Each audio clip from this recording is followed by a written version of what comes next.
ಶಿವಮೊಗ್ಗದಲ್ಲಿ ಗುಡುಗು ಸಹಿತ ಭಾರೀ ಮಳೆಯಾಗಿದೆ. ಗಾಳಿ ಮಳೆಗೆ ಮನೆಯ ಮೇಲೆ ತೆಂಗಿನ ಮರ ಉರುಳಿ ಬಿದ್ದಿರುವಂತಹ ಘಟನೆ ನಡೆದಿದೆ. ಶಿವಮೊಗ್ಗದ ಹೊಸನಗರ ತಾಲೂಕಿನ ಬೆಳ್ಳೂರಿನಲ್ಲಿ ನಡೆದಿರುವಂತಹ ಘಟನೆ ಇದು.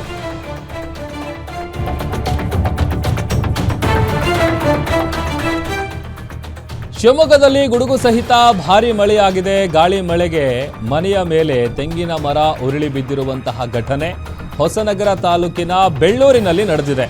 ಬೆಳ್ಳೂರು ಗ್ರಾಮದ ರತ್ನಮ್ಮ ಎಂಬುವರ ಮನೆಯ ಮೇಲೆ ಮರ ಬಿದ್ದಿದೆ. ಅದೃಷ್ಟವಶಾತ್ ಮನೆಯಲ್ಲಿದ್ದಂತಹ 5 ಜನ ಪ್ರಾಣಾಪಾಯದಿಂದ ಪಾರಾಗಿದ್ದಾರೆ. ಇನ್ನೊಂದು ಕಡೆ ಸಿಡಿಲು ಬಡಿದು ತೆಂಗಿನ ಮರ ಹೊತ್ತಿ ಉರಿದಿದೆ.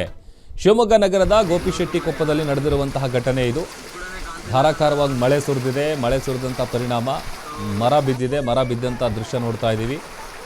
ಮನೆಯಲ್ಲಿದ್ದಂತಹ 5 ಮಂದಿ ಪ್ರಾಣಾಪಾಯದಿಂದ ಪಾರಾಗಿದ್ದಾರೆ. ಯಾವುದೇ ರೀತಿಯಾದಂತಹ ಅನಾಹುತ ಸಂಭವಿಸಿಲ್ಲ. ರತ್ನಮ್ಮ ಅನ್ನುವಂಥವರ ಮನೆಯ ಮೇಲೆ ಈ ಒಂದು ಮರ ಬಿದ್ದಿರೋದು. ಮತ್ತೊಂದು ಕಡೆ ಶಿವಮೊಗ್ಗ ನಗರದ ಗೋಪಿಶೆಟ್ಟಿಕೊಪ್ಪದಲ್ಲಿ ಸಿಡಿಲು ಬಡಿದು ತೆಂಗಿನ ಮರವೊಂದು ಹೊತ್ತಿ ಉರಿದಿರುವಂತಹ ಘಟನೆ ನಡೆದಿದೆ.